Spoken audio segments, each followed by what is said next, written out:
I know we're getting a little hungry. We have a little program in the back in a little bit, but before we do that, I want to bring up a very distinguished member of the transit community. The reason why I say that is because a long time ago, many moons ago, in the contracting world and on the public side, I've always ran into Kevin Kane.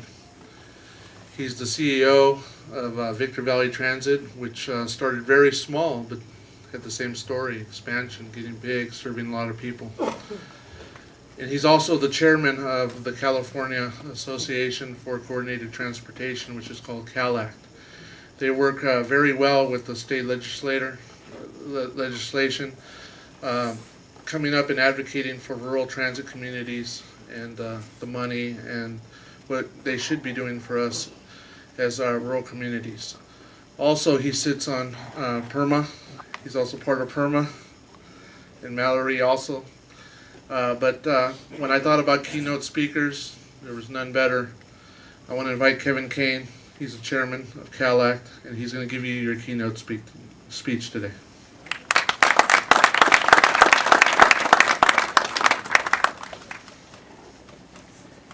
Well, thank you very much. It's a pleasure to be here. George, I just want to mention that it doesn't matter the company that runs the agency here.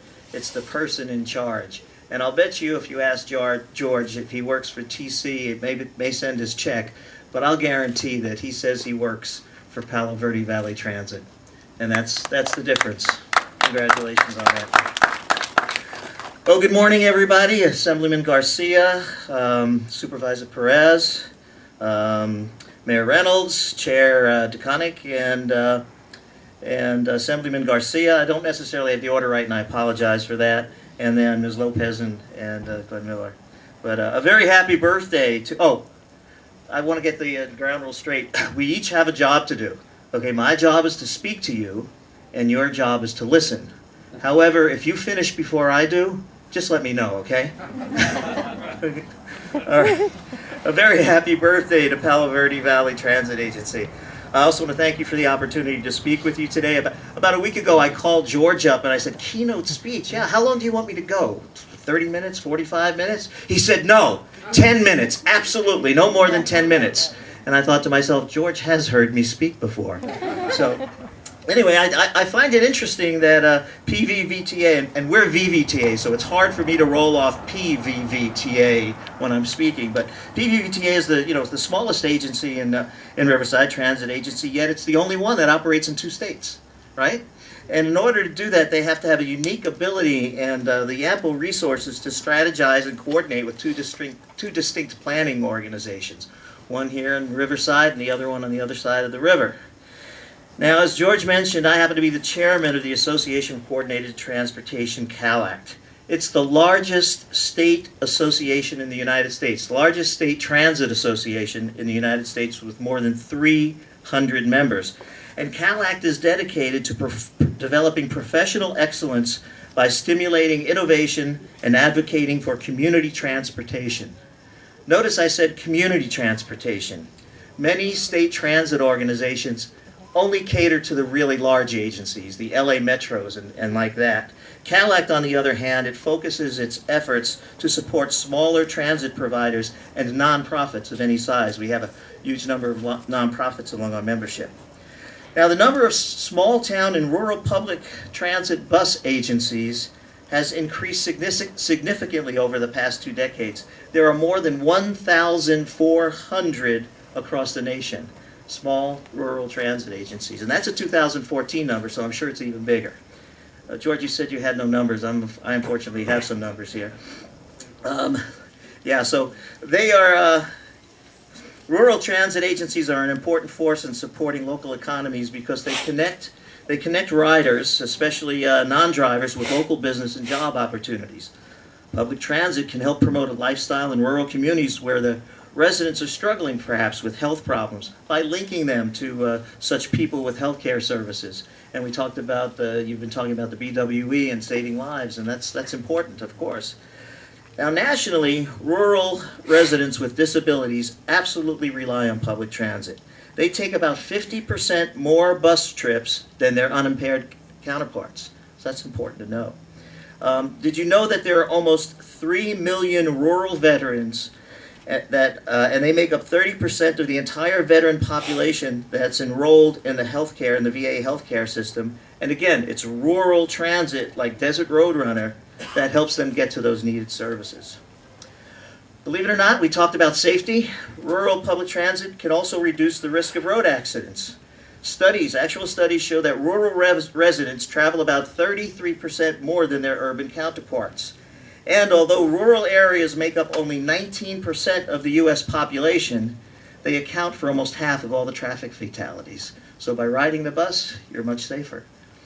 If you think about public transit as just about getting people from one place to another, you would be mistaken. Public transit provides everyone who chooses to use it the opportunity to participate in society.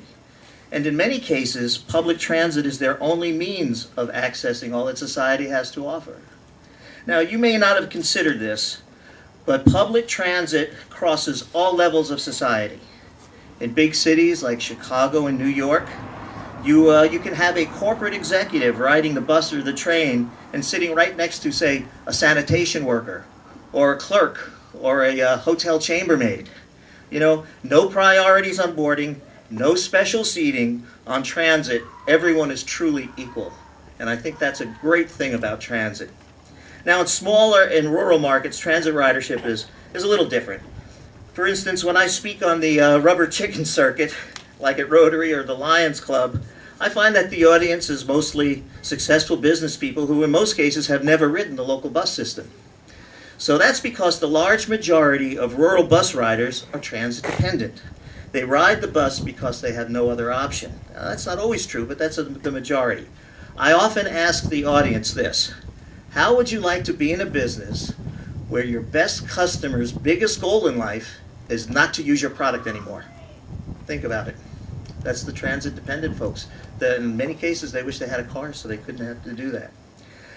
So personally, I don't mind that at all because public transit provides a step up. I don't mind that they want to improve themselves. It's not just a step up onto the bus, but it's a step up to a myriad of opportunities.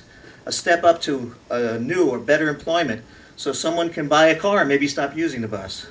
A step up to needed health care for a better quality of life. A step up to educational opportunities towards becoming a better contributing member of society. Even a step up to visit loved ones who may be incarcerated for whatever. You know, the fact is, the main reason people ride our buses in markets like Palo Verde Valley and Victor Valley is they're on there either to make money or to spend money, and that's good for all of us. Now, one of the concerns I often hear from potential bus riders is that the buses aren't safe. Well, these folks are misinformed. Recently, I did an internet search for a list of assaults by Uber drivers and a list of assaults by public bus drivers, transit drivers. The Uber page listed 7 links of abuses by the drivers assaulting passengers.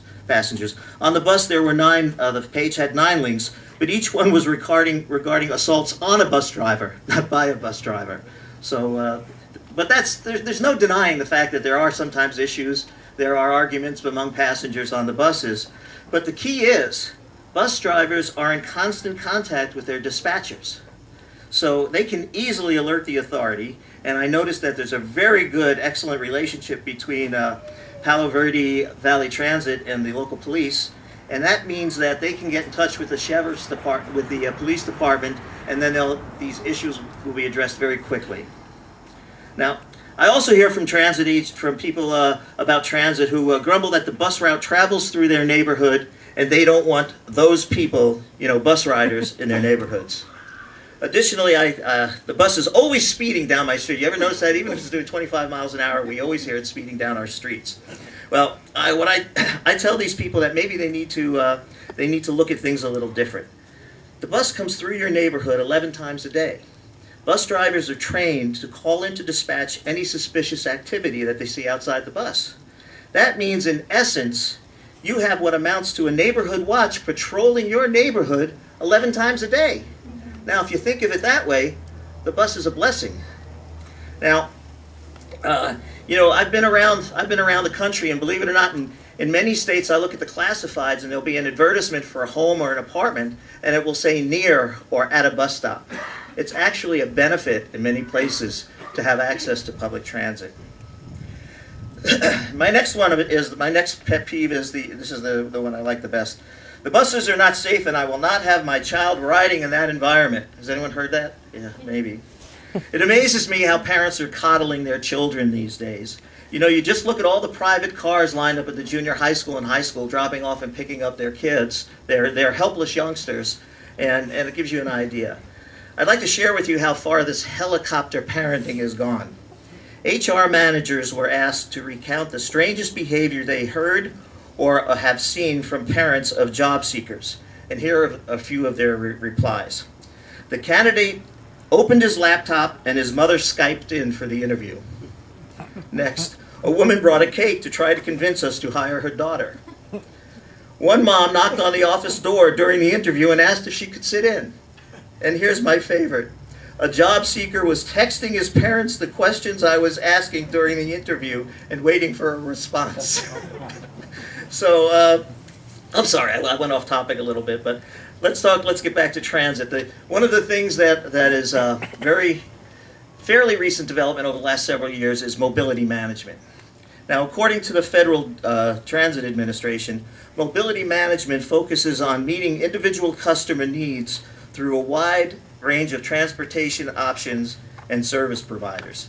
This means that transit agencies need to be coordinating and creating partnerships with other organizations and nonprofits.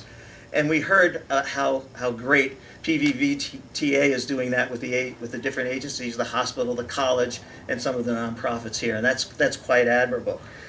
The idea is that they get together to identify sustainable transportation services which are needed, and then to find the most, find the most convenient and cost-effective means to deliver these services. So, you know, as a city of about 20,000, y'all can boast city density. Your density is 220% greater than the state of California as a whole. And generally that's a good thing because it means that a large part of the population lives in proximity to goods and services. Now, Pvvta is doing an excellent job in keeping abreast of emerging mobility trends and such. It offers training for riders and potential riders who want to learn about how to ride the bus. Pvvta also provides a suite of services sensitive to the community needs. You've heard about these already, the Wellness Express. But perhaps one of the things that I admire is that they're always attending the CalACT conferences and learning from CalACT. You know, just last spring, George made a presentation at the CalACT conference about the BWE and the need for services between or from right here in Palo Verde Valley and the Coachella Valley. And it was very well received, and he did a great job. Thank you for doing that. I appreciate it. Now, you know, Pvvta staff is maintaining a sharp edge on new developments in mobility in the transit system. And I think that they are one of the premier ones, and George, he's one of the best ones. Again, I say this, that the agency is only as good as its people, and we all know that, and George is a great leader with a great vision and has a great team working for him. You know, Mark Twain once said, well, I hope you got a couple of ideas out of this talk, some different ways to look at transit. Mark Twain once said, if I meet you on a street corner and I give you $1 and you give me $1, we both walk away with $1. But if I meet you on a street corner and I give you an idea and you give me an idea, then we both walk away with 2 ideas. So I'd like you to think, if you got one new way, one good idea of thinking of transit differently than you had prior to today, that you'll find today's time and investment. Thank you very much, and again, congratulations for 40 years of keeping life moving.